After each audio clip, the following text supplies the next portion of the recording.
ప్రభుత్వం ఆడుతున్న ఈ రాజకీయ డ్రామా ఏదైతే ఉందో ఇందులో మా అందరికీ మనోస్థైర్యాన్ని నింపడానికి విచ్చేసిన ప్రతి ఒక్కరికి పేరు పేరున నమస్కారం. మీ అందరికీ తెలుసు, కేసీఆర్ గారి శిష్యులుగా, కేసీఆర్ గారు తయారు చేసిన సైనికులుగా, కేసీఆర్ గారి కార్యకర్తలుగా ఉద్యమంలోంచే ఉద్భవించిన నాయకత్వం ఇవాళ బీఆర్ఎస్ పార్టీది. ఈ వేదిక మీద కూర్చున్న ప్రతి ఒక్కరూ, వెనకాల ఉన్న ప్రతి ఒక్కరు కూడా ఆనాడు రాష్ట్ర కేంద్ర ప్రభుత్వాలతో సుదీర్ఘంగా వారు ఎన్ని కేసులు పెట్టినా, ఎన్ని రకాలుగా భయపెట్టే ప్రయత్నం చేసినా భయపడకుండా, వెరవకుండా రాష్ట్రం కోసం పోరాటం చేసిన, రాజీ లేని పోరాటం చేసిన నాయకత్వం మా పార్టీది. రాష్ట్రం వచ్చింది, ఆ తర్వాత ప్రజలు ఆశీర్వదిస్తే మా పార్టీ అధికారంలోకి వచ్చింది, ప్రభుత్వం వచ్చింది. కేసీఆర్ గారి ఆశీర్వాదంతో నాకు మంత్రి పదవిలో పనిచేసే అవకాశం కూడా వచ్చింది.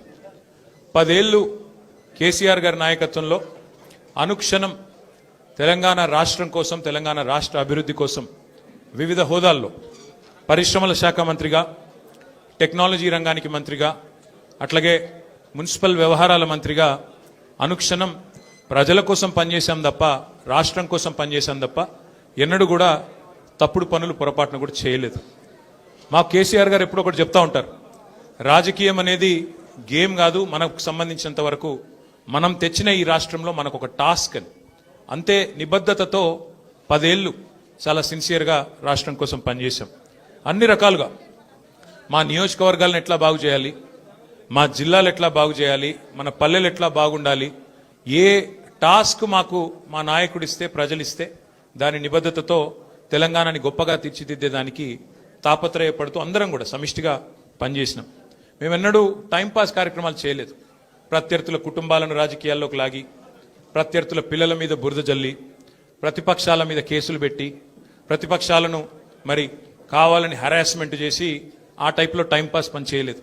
మా నాయకుడు గొప్పతనం ఏంటంటే ఇవ్వని వాగ్దానాలను కూడా నెరవేర్చిన నాయకుడు కేసీఆర్ గారు. మేనిఫెస్టోలో చెప్పని హామీలను, మేనిఫెస్టోలో ఇవ్వని వాగ్దానాలను కూడా నెరవేర్చిన నాయకుడు కేసీఆర్ గారు. ఒక రైతు బంధు అయితేనేమి, ఒక కళ్యాణ లక్ష్మి అయితేనేమి, ఒక కేసీఆర్ కిట్ అయితేనేమి, ఇట్లా చెప్పుకుంటూ పోతే 1, 2 కాదు, ఎన్నో కార్యక్రమాలు మేము మేనిఫెస్టోలో చెప్పలేదు.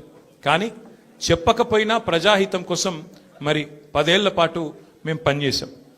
ఇవాళ బాధ అనిపిస్తున్నది, ఎంక్వైరీలతో కాదు, ఎంక్వైరీలకు భయపడేటోడు ఎవడు లేడు, బాధపడేటోడు ఎవడు లేడు. కానీ ఇవాళ ఇంత కష్టపడి మరి కేసీఆర్ గారి నాయకత్వంలో ప్రజలు సాధించుకున్న ఈ రాష్ట్రంలోని పరిపాలన పిచ్చోడి చేతిలో రాయిలాగా మారిపోయింది.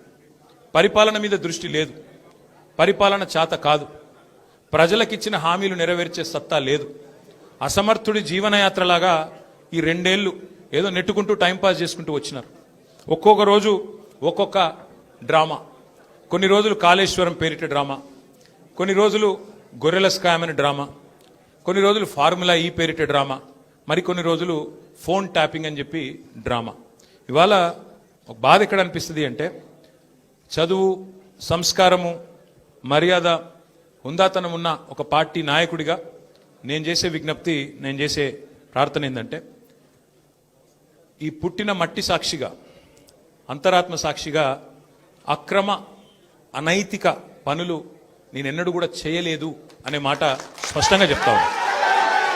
ఈ రెండేళ్లలో తీవ్రంగా, ఈ 2 ఏళ్లే కాదు, దాదాపు గత 7-8 ఏళ్లుగా తీవ్రమైన క్యారెక్టర్ అసాసినేషన్ ఎఫర్ట్ నా మీద, వ్యక్తిత్వ హననం.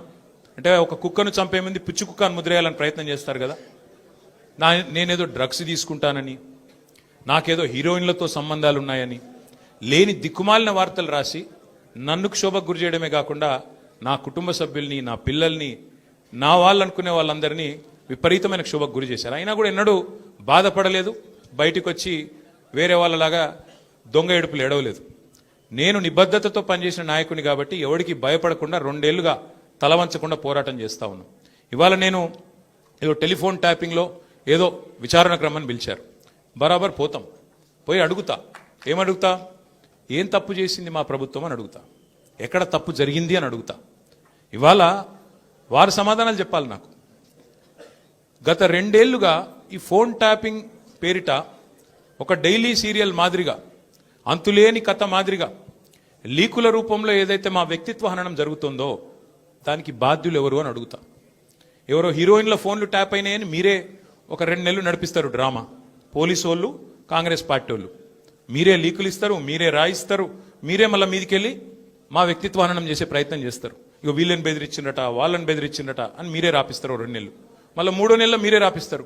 ఏ హీరోయిన్ల ఫోన్ ట్యాప్ కాలేదు, ఎవరిది కాలేదు, అంతా బోగస్, ఇన్ని రోజులు మేము చెప్పిందంతా తూచ్ అని చెప్పి మళ్ళీ మీరే రాయిస్తారు. మరి నా పరువుకి, నా ప్రతిష్టకు కలిగిన నష్టానికి ఎవడు బాధ్యుడు? రేవంత్ రెడ్డి బాధ్యుడా? ఈ లీకులు ఇచ్చిన పోలీసు వాళ్ళు బాధ్యులా? రాసిన మీడియా వాళ్ళు బాధ్యులా? నేను అడుగుతా. అట్లా ఇంకో మాట కూడా నేను అడుగుతా. ఈరోజు ఇవాళ మీరు ఏ అధికారి అయినా, ఈ రాష్ట్రంలో పోలీస్ అధికారి ఈరోజు రాష్ట్రంలో ఫోన్లు ట్యాప్ జరగడం లేదు అని చెప్తాడా? ముందుకొచ్చి మీ కెమెరా ముందుకొచ్చి చెప్పే ఒక్క పోలీసోడు ఉన్నాడా? డీజీపీ శివధర్ రెడ్డి ముందుకొస్తాడా? ఐజీ ఇంటెలిజెన్స్ ముందుకొస్తాడా? కమిషనర్ సజ్జరాన్ ముందుకొస్తాడా? వాళ్ళకి తెలుసు పోలీసు వాళ్ళకు. భారతదేశంలో స్వాతంత్రం వచ్చిన తర్వాత ఆనాటి నుంచి ఈనాటి వరకు, నెహ్రూ గారి టైం నుంచి ఈరోజు మోడీ గారి టైం దాకా గూఢాచారి వ్యవస్థలు ఎప్పటికప్పుడు పనిచేస్తూనే ఉంటాయి. గూఢాచారి వ్యవస్థ ఎందుకు పనిచేస్తుంది? పోలీస్ నిఘా వ్యవస్థ ఎందుకు పనిచేస్తుంది? ఎవరన్నా ప్రభుత్వాలను అస్థిరపరిచే కుట్ర చేసినా, దేశంలో శాంతి భద్రతల సమస్య తలెత్తే విధంగా వ్యవహారం చేసినా, లా అండ్ ఆర్డర్ ఇష్యూ వచ్చే విధంగా ఏమైనా అపభ్రష్టపు పనులు చేసినా వాటిని నిరోధించడానికి డెఫినెట్గా పోలీస్ వ్యవస్థ తన పని తాను చేసుకుంటూ పోతుంది.